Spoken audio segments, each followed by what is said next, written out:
Kepulan asap membumbung menjadi penanda roda dan rantai produksi sedang berjalan. Berjalan menggerakkan harapan dan berputar memenuhi kebutuhan. Ini pula yang terjadi di seluruh pembangkit listrik tenaga uap atau PLTU yang ada di Indonesia. Bergerak dan berputar mengubah panas dari batu bara untuk menggerakkan turbin dan menghasilkan energi listrik untuk kita semua.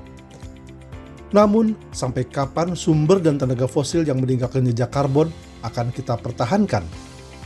Diprediksi tidak sampai 70 tahun mendatang, cadangan batu bara Indonesia akan habis dengan asumsi tidak ada temuan cadangan baru. Energi bersih menjadi kebutuhan yang sangat mendesak demi kelangsungan hidup anak cucu di masa depan. Indonesia di kancah global telah mulai menggeser pembangkit listriknya menjadi lebih hijau.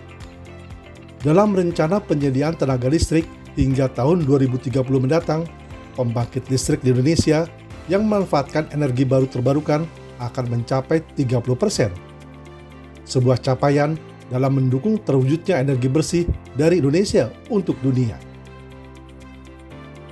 Legacy yang bisa diberikan oleh Indonesia kepada dunia dalam presidensi G20 ini adalah bagaimana kita bisa memanfaatkan potensi energi baru terbarukan yang masih banyak di Indonesia itu yang bisa diperlihatkan kepada dunia luar bahwa Indonesia mampu untuk mengurangi emisi dari penggunaan bahan bakar fosil atau mengurangi emisi dari gas rumah kaca, yaitu dengan menggunakan energi baru terbarukan yang dikenal dengan green energy atau energi hijau.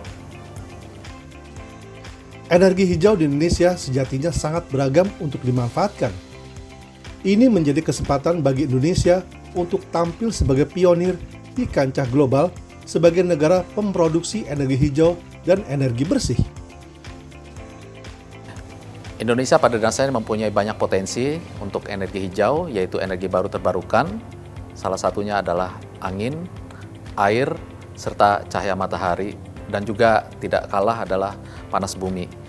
Jadi potensi ini memang harusnya dimanfaatkan maksimal di Indonesia dan terutama di provinsi-provinsi tertentu, khususnya juga di Kalimantan Tengah ini. Jadi kita mempunyai banyak potensi yang masih belum dimanfaatkan oleh segenap aspek kehidupan ya, untuk energi masak, energi kendaraan, transportasi, pemanasan, dan lain sebagainya. Untuk mewujudkan energi bersih, butuh ikhtiar besar dan luar biasa berupa teknologi dan dana yang tidak kecil.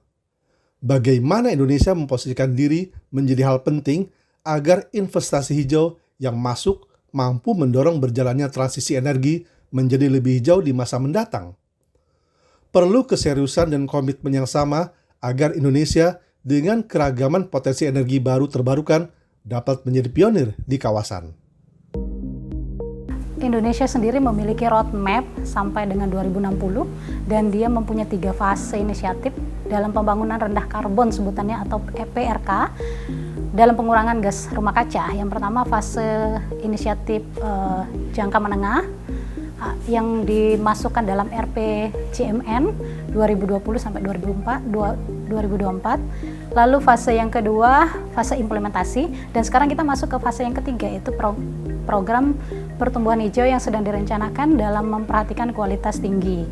Nah, 3 sektor tadi itu dalam hal green economy Indonesia, yaitu sektor energi, landscape, dan infrastruktur. Seperti industri berbasis mineral, contohnya adalah baterai anoda, elektrolit, dan katoda yang digunakan dalam penyimpanan matahari listrik yang berbasis terbarukan gitu Pak. Itu salah satu inisiatif yang dilakukan Indonesia.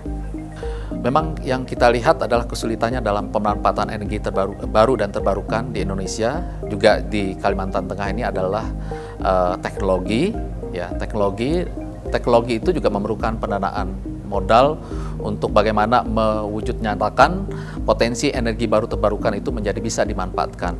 Contoh untuk air ya, untuk pemanfaatan tenaga air ya, itu kan memerlukan dam dan itu juga memerlukan banyak studi karena misalnya pemanfaatan energi baru terbarukan dari potensi sumber daya air itu kan memerlukan untuk digenangi sehingga harus betul-betul diperhatikan dari segi sosial dan lingkungan. Kemudian misalnya terkait dengan pemanfaatan energi bayu, angin, dan pemanfaatan energi tenaga matahari, solar cell, itu kan memerlukan modal dan memerlukan teknologi, sehingga pemanfaatan energi angin dan energi solar cell atau matahari itu bisa dimanfaatkan semaksimal mungkin. Jadi tidak mungkin hanya 25 atau 30%, tetapi paling tidak ke arah 80 sampai ke 90% dari energi tersebut bisa dimanfaatkan. Dengan sebaran perkebunan kelapa sawit mencapai jutaan hektar, industri CPO yang menghasilkan limbah dapat dimanfaatkan sebagai sumber energi. Luasan perkebunan sawit di Kalimantan Tengah masuk dalam 3 besar nasional. Limbah cangkang sawit yang dihasilkan di daerah ini sudah diekspor ke Jepang untuk kebutuhan pembangkit mereka.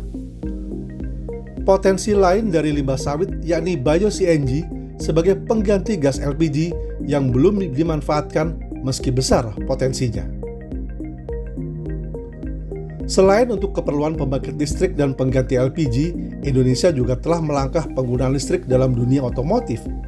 Secara bertahap, kendaraan listrik telah mulai dimanfaatkan dan beroperasi di jalan raya. Ini menjadi bukti keseriusan Indonesia mendukung tekad global dalam pemanfaatan energi bersih untuk beragam keperluan. Meski masih memerlukan teknologi dan dana luar biasa, apa yang telah dilakukan Indonesia sudah pada jalur yang benar untuk menghasilkan energi hijau. Langkah inilah yang akan terus diwariskan Indonesia pada dunia dan generasi selanjutnya. Apa yang sedang berjalan dan sedang berproses memerlukan dukungan teknologi, investasi hijau, dan tekad kuat agar energi hijau bisa dirasakan masyarakat luas. Setidaknya, kurang dari 1 abad mendatang, Indonesia dapat meninggalkan energi fosil. Sebuah usaha yang mungkin kita wujudkan karena Indonesia punya potensinya.